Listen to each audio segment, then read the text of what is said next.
Hello, my friends, and welcome again to another episode of Current with your host, the one, the only, the church, the one, the eighth one of the world, the Current.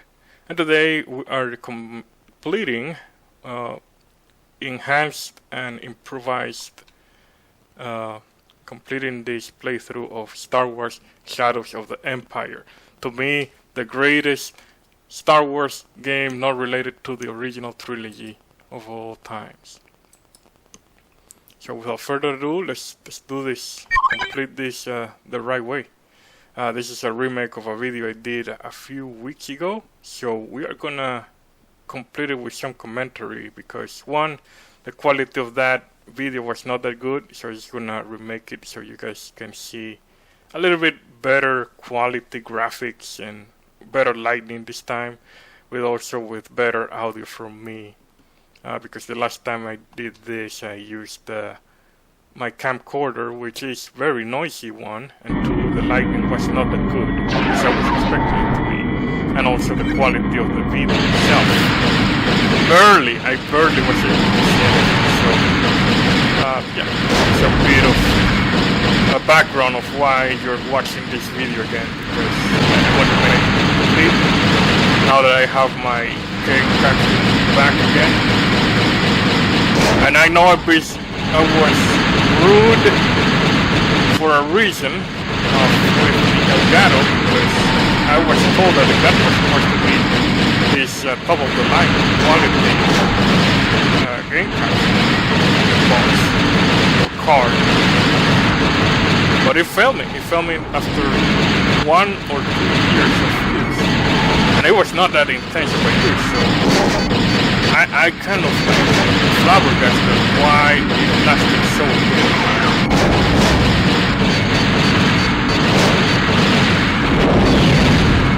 long. So yeah, you guys got the chance, please drop a like, subscribe, and just tell your friends about the channel. Just comment for the algorithm. Say whatever. Say hello. Say how you doing. Say your breath stinks. I just need it for the algorithm. Other than that, I'm fine. You know, nothing else to say. It's only a few more. It's gonna be work like two-sided, like my first year's official commentary episode. After probably a few weeks I've been not commenting anything on the channel. I said in previous videos I've been busy. And just wanted to finish this game properly, you know. Because I was left, the last video I did for this left unlocked. I wanted to make it up for you guys. And that's it. I mean, that's the whole message I want to get across. I didn't do it on purpose, because again, the game capture was not working. And I said what I said about the game capture, because again, you were expected to be high quality, and it was not delivering as I was expecting. And I was kind of disappointed in quality, but I'm gonna give a shout out to the company that really rose to the occasion, which is eBay. eBay has really been underrated in terms of giving access to small businesses or small people trying to sell some stuff that they don't want to have anymore. Yeah, I understand there's some people that use it like the scalpers that sell their Xbox, and they basically buy an excess of Xbox and resell them online at exorbitant prices. But there is a market out there for little companies and little small businesses that want to basically make a quick, not only sell the product, but also sell equipment and sell the talent of people that repair vintage computers, not in computers but consoles, and they bring that back and step up to the game when the companies already stopped believing in this concept, like the Nintendo 64, for example, and they just bring a breath of fresh air. They keep the market open for gamers like me that just love to play old games. And speaking of old games, I have a couple of surprises. Do you remember that I got my GameCube up and running again? I played my first game with Prince of Persia, right? So yeah, that's basically a preview of what you're gonna get. I brought a couple more games for the GameCube, and I wanted to share them with you in the time when it comes to time. Sure, of course.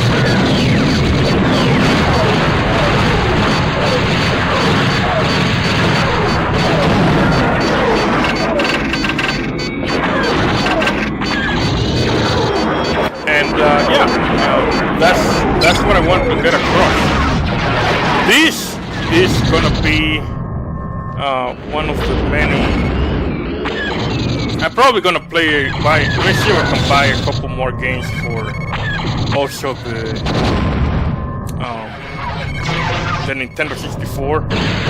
I have them on top of my head right now. Again, I'm gonna keep them under wraps.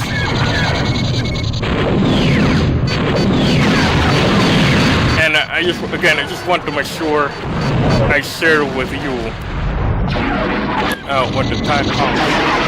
That's gonna be a secret for you, my dear viewers. And when the time comes again, you will know when the time comes. But yeah, I have a couple more games that are already out. I'm gonna play them right after I finish Prince of Persia, Sands of Time. And yeah, that's the plan for this channel. On top of that, of course, you already knew, I already playing God of War Ragnarok, which I play and I enjoyed. I say some people, really a couple of people really, edgelords, they really don't like the game because it's not like the old games, which I respect. But again, time came when the game was the standard, but now it's no longer that standard. Because people would like to see more stories related to that. And also the first game, the 2018 game, it will kind of laugh to the face of that game what they actually build upon. I think we're really at the end of our tooth in this, getting that stupid. Yep. We just have one left. So yeah, I just ranting now, but yeah, I really like God of War Ragnarok. I feel for people that really don't like it. Shouldn't we call it experts at all? Because again, I used to be that guy. But I kind of grown mellow because I've been reaching a certain age and I'm no longer angry all the time. Kind of. As a matter of fact, today I did a really long hiking.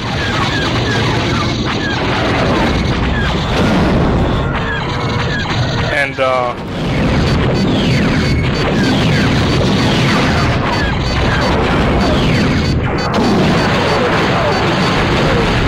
alright, we're done. Let me see if I can get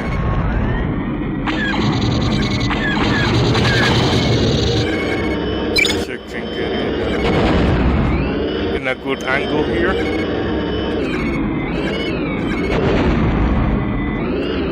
One of the things about this game is the soundtrack. The soundtrack, they added a lot of good audio, good music. I think the name of the composer is, I think his last name is McNeely. I forgot his first name, but I never heard about him anymore. It's like, you know, I kind of like to hear the soundtrack music for many movies that are not actually that good, but the music is so good. For example, 2017 Michael Bay Transformers. The music is 27, not 2017. The music is one of the highlights of the movie, on top of the original voice actor of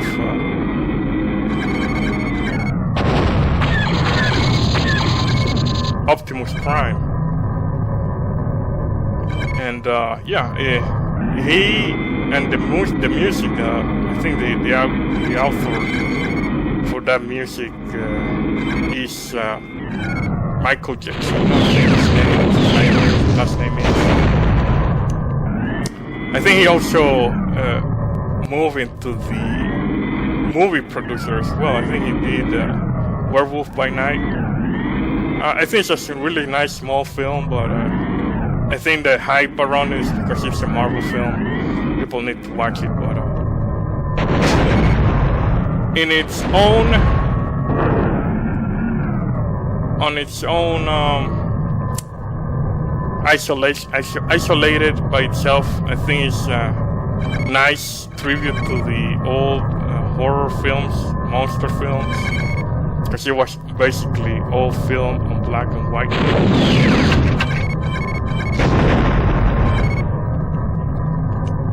And that's a really cool film, and that's a good film composer, Michael Giacchino. And that's his name, Michael Giacchino. And for Star Wars, this music, the music of this game, I think was made as part of a multimedia deal. So basically, this was supposed to be measuring up how popular Star Wars was for George Lucas before he decided to go all in with his prequel trilogy and also the remake of the original trilogy, which I think people didn't like at all, including myself. But other than that, I think the game itself, the music, I have never wrote an original novel, but I think there's a novel about this game. Not the game, but the original concept of Shadows of the Empire.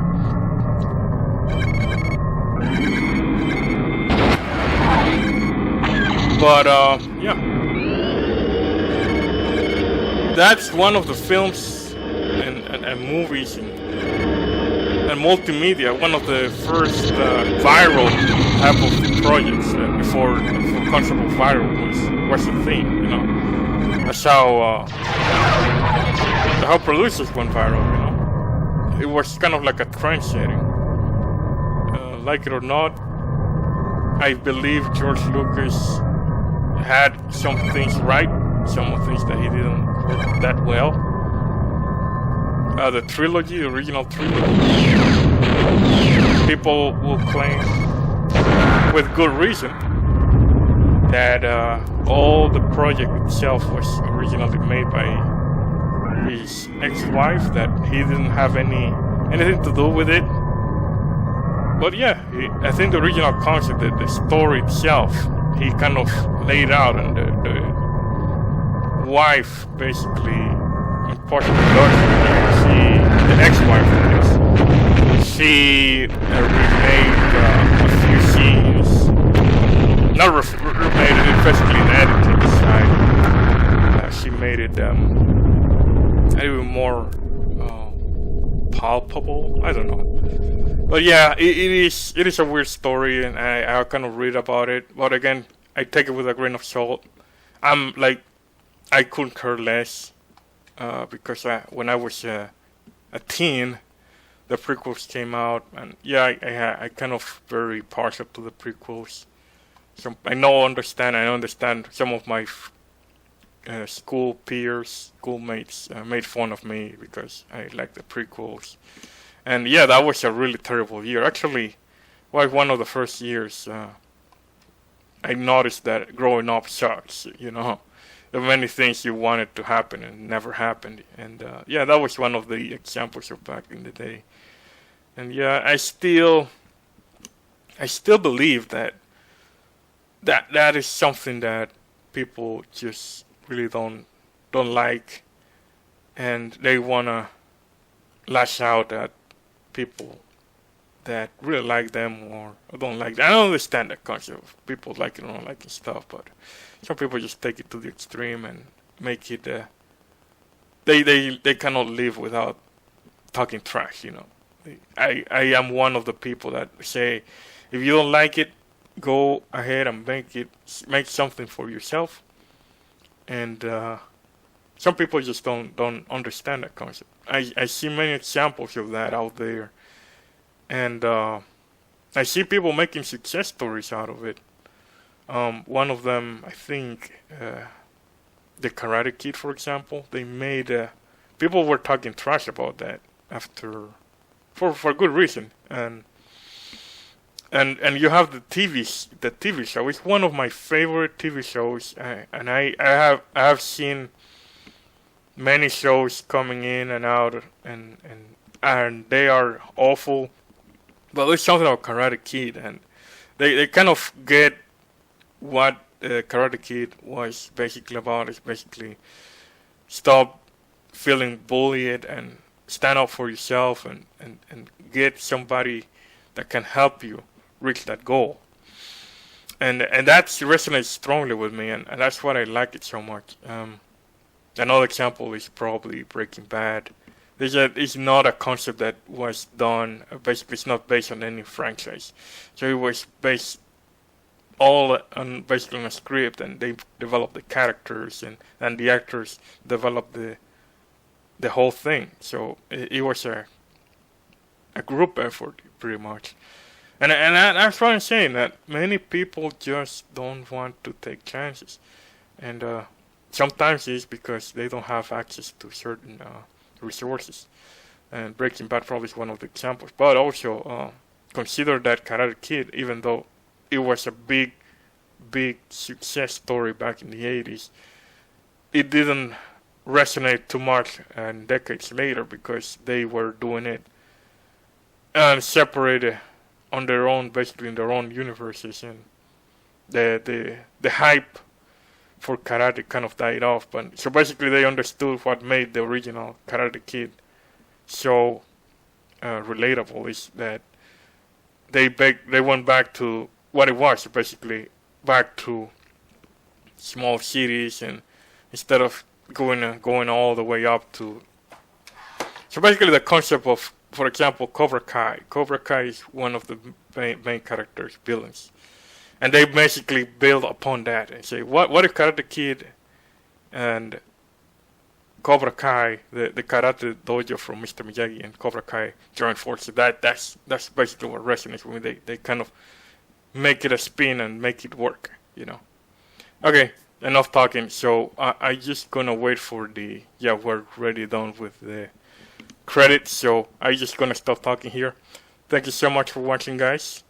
Again, if you have a chance to see this novel, just let me know if it's good, or where to buy it. I would like to read the original Shadows of the Empire novel. That's it for today, guys. Thank you so much for watching. And next will be Prince of Persia: The Sands of Time. And after this video is done, probably in the next episode. So keep gaming. Thank you so much for watching, and goodbye.